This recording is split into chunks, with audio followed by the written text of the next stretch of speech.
Hey everyone, we just wanted to come to you today. We had shared a couple weeks ago about news of us having another baby, and this last week, Tuesday, we had some news that we were totally not expecting, and Yeah. so Made us, just left us in total shock.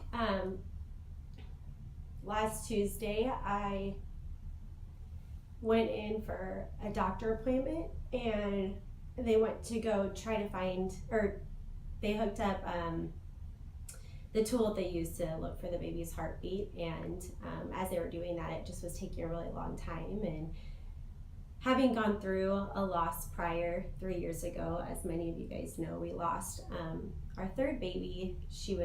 I was 6 months along in my pregnancy. Her name's Annabelle Grace, and delivered her. So having gone through an experience like that, I was trying to keep my composure and stay really positive and strong. And me and the doctor were just talking, making conversation, and about, I don't know, a few minutes goes by, and the thought of, I kind of just took a deep breath and said, I'm really nervous right now. And the doctor reassured me, everything's fine. And she peeked out the door and just said, can we just get the ultrasound machine turned on? And so one of the ladies ran in there and had already gotten it all set up. And when I lay down they just kept checking, and time just kept passing and passing. And there was no heartbeat to be found. And so my first initial, I was in complete shock, and I did not know what to say. I just covered my face and just said, I cannot believe this is happening right now. I just can't believe this is happening again. And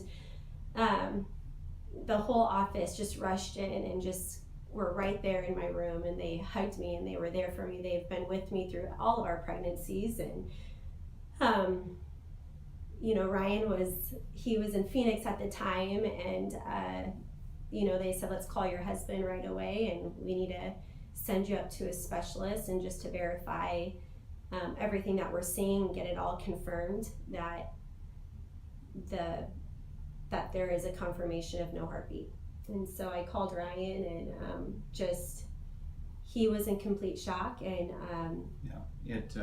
I literally thought it was a bad joke, and immediately, I obviously knew it wasn't, but the first reaction is like, are you kidding me? This isn't happening? And it really felt like a really bad dream that I was going to wake up from at any moment.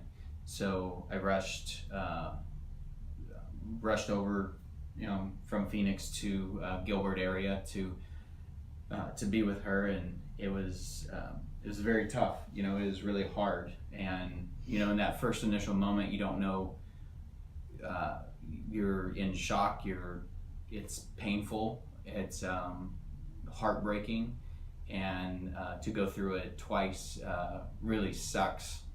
But at the same time, I think we've going through it twice, and having gone through what we've gone through over the last 3.5 years since we lost Annabelle Grace was it was really an anchor for us. It was 3 years ago. It rocked us to the core. It completely. I share it like this. I said it's almost like a house being destroyed, and 3 years ago, it was that picture. It was interesting enough where we were living in an apartment, and all corners places were being built, and they were empty lots, and shopping centers were going up, a gas station was going up on another corner, and things were being redone on another corner. And I kept having this reminder, this is what the rebuilding process is like. This is what it's like. This is the way it feels. Is everything in our life was just tearing down, and so we've gone through these last 3 years of just rebuilding ourselves. And so when we get to this place, that was the image I had in my head, was we have built such a strong foundation for our life to now that this being the second time we have really had to focus on. Lately, sleeping has been very hard for me, and so let me just backtrack really quick. When I went to the doctor that Tuesday, I ended up going to a specialist. Ryan came, my mom showed up, and of course, we're just all wanting answers. We're just like, what in the world happened? My last ultrasound was amazing. I had just posted a blog about being 4 months along, and put everything out there that I was feeling amazing. And there were moments in my life where you can't help but think, oh my gosh, like we're just getting the process started. And so just feeling very confident that things are moving smoothly. And so anyways, after that appointment, we got set up, and I ended up on Thursday having a DNC procedure done. And I think after that is really when we really started having to reflect on where are we going to be in the situation. This is not going to rock us to the core again. It shatters us. It's heartbreaking, but at the same time, we are not the same people that we were 3 years ago. We have completely rebuilt. And I have like 3 things that I woke up with last night in the middle of the night. And lately I've just been writing every bit of my thoughts down. It's part of just what I do and how I heal. It's the healing process. And this is part of our healing process as well. One of the things we learned when we lost Annabelle was that sharing is one of the hardest things to do. It's very raw and open, and it's like opening up a wound, and it's difficult. But what we found through sharing, and we opened ourselves up whenever we have shared with everybody, like what we went through with Annabelle, but then also opening up and sharing, hey, we're having another baby, and opening yourself up to that, and then now having to present this news. It's difficult. It's extremely painful. But like I said, with Annabelle, one of the things we learned was sharing was one of the best healing processes for us. Whether it's just talking about it freely with people when they ask, or when people say, "Oh my gosh, I'm so sorry what you went through." It's like we're okay with that. We're okay with sharing with people, and for people acknowledging what we've been through, and that's. Even though it's painful, it's very helpful. And so, and in the same light, knowing this, women lose babies constantly. It's a constant, is like a number. That loss is just, women, we go through it. And the doctor said, if you put so many women in a room, there's going to be a certain percentage of where majority of that room of the women will have gone through a loss of a child. And so I go back to just this moment of, I have 3 quick examples, and one is, we give permission where we allow our soul to pay attention to. And Ryan was saying how really Annabelle's loss was really an anchor. It really grounded us. We really focus on just family and rebuilding us as a family. And so that's been our anchor for our soul, and I imagine it being like a boat that's anchored into a solid foundation. And that boat, no matter what waves are coming, that boat is stable. And I say, no matter the waves that hit, we are grounded in a much higher power than us, to know our faith can remain steady through the midst of the storm. And I already explained the house. Our house is built on a firm foundation. Our house, it's as if this. Imagine your house being built by an ocean. Ask yourself the question, do you think your house would sink or will it stand? And I believe that through the midst of any storm that Ryan and I have confidently been able to say that it would stand because of the foundation that we have now built our house on. I think about our feet. Our feet are daily walking out this life that you never know. It just, in a quick moment, the things that can happen. One day I was so excited. I dropped the girls off for school. I have an appointment today, girls. They're all excited. Oh my gosh, we have like 1 more week to find out if we're having a boy or girl. We're all looking forward to so much in life. we drop them off with excitement, and life is happening, life is continuing for us as a family and for our girls. And in one moment things change, and that's how fast our feet are daily walking out this life. And so I imagine my feet being planted on solid ground. No matter the circumstances we come up against, there are things that will not change, or that we cannot change. That in those very fast, quick moments where life plays out, we all have life circumstances. This so happens to be our circumstances, and you carry out maybe a different circumstance, or maybe you've had something similar to our situation. But we can decide where our feet are planted. We must remain knowing that our feet are planted on a solid ground. One of the things I said the first time we went through this in my hospital room with Annabelle, Ryan went down to get the car, and I just remember standing in the room just sobbing and saying, Lord, rid me of myself. I belong to you. I want everything that needs to just get rid of in my life. I just want you to shred everything off of my life and rid me of myself. We cannot rely on ourselves. And so 3 years ago, that's what God did. And he started to cleanse our life and purge us of all the junk, all the lies that we fed ourselves, and all the lies that we allowed other people to feed into our lives, and we gave an anchor to. An anchor that wasn't very solid, an anchor or foundation that wasn't really grounded upon anything or hooked to anything substantial or solid. And we've totally learned through that what it means to be anchored and grounded in where our trust lies, and that we have a part to play in the process. Even though, like Gina said, that the situations and circumstances of life, they'll break you down, and they'll show you where you are and who you are as a person.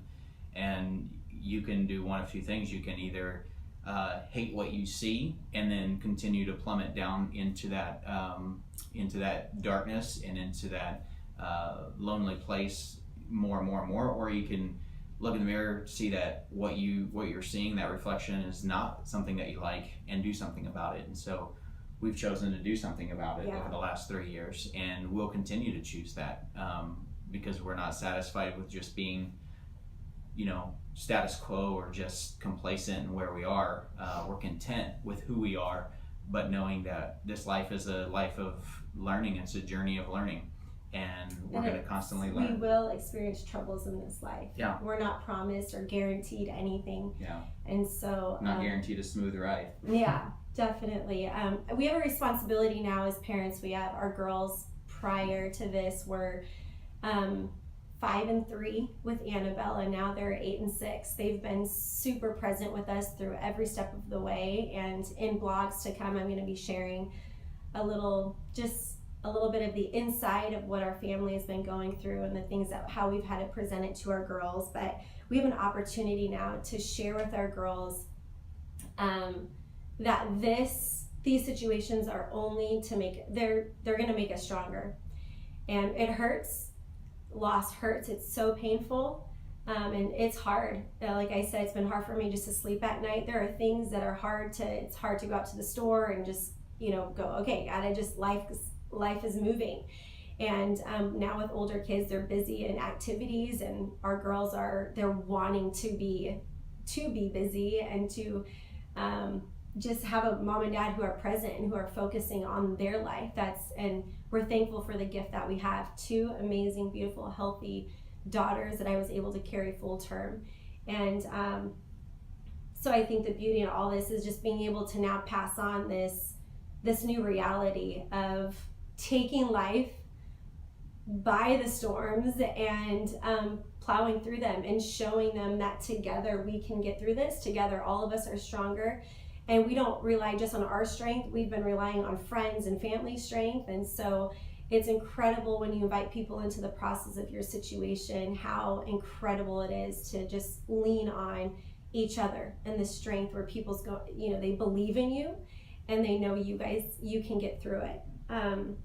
I was gonna share. Yeah, about go ahead. So that night we were, I was tucking them into bed, and I just held them. They were, starting to kind of cry again, especially our oldest, Cadence, who is super sensitive, and you'll be sharing Very in later in tune. vlogs, but very in tune with her feelings, but spirituality as well, and so very, very sensitive. And so she was crying, and I was holding her and Miley, and just telling them, hey, it's going to be okay. And said we went through this with Annabelle, and it was really tough, but we got through it. We got through it as a family, and we're going to get through this as well. And I said, you know what? I said, do you know where our strength comes from?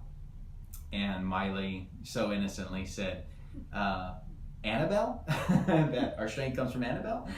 Because they've heard us talk about how the strength that we've gained from going through losing Annabelle, and just we constantly are talking about it. So in her mind she was like, oh, our strength comes from Annabelle. So I had an opportunity to share with her. I said, you know what, we did get stronger whenever we lost Annabelle. And I said, but that strength actually came from Jesus Christ. And Bible talks about how whenever we're weak, he makes us strong. And so going through a situation where we were weak, I said, Christ made us stronger through that situation. And so I think she kind of got a little bit, but it's just seeds you constantly plant in your children. But I loved it that she understood that we went through something really challenging, and strength came out of it. Yeah, it and does. So I loved it. I loved that she kind of grasped that hey, we went through something really challenging and tough, but strength and beauty and peace can come out of that situation. Right. So we just want to say thank you so much for joining us in this video and hearing a part of what we've just been going through. We do want to invite you guys all in a balloon release celebration that we'll be holding on September 1st. It's a Friday evening at 6:00 p.m. We were 1 week shy if we were going to find out if we were having a boy or girl, and so we had already planned a gender reveal party. Our girls were actually planning it, and they were so excited. And one of the questions that we just keep getting from them is, Mom and Dad, can we please still have our gender reveal party? Can we please just tell everybody if it was a boy or girl? And my first reaction was like, no, we're not going to do a party. And then after a couple days, I've just been thinking about it and asked her, I said, why not? Why not make this a celebration of life and share if it was a boy or girl, and then have a balloon release ceremony. So if you're in the area, you can message me for all the information and details. I'd love to share them with you. And if you're not, then I'd love for you guys to still maybe do a balloon release on your own, and your guys' thoughts and prayers mean the world to us. We really appreciate you guys just sharing in this time with us and listening to our video. Thank you so much. Thanks.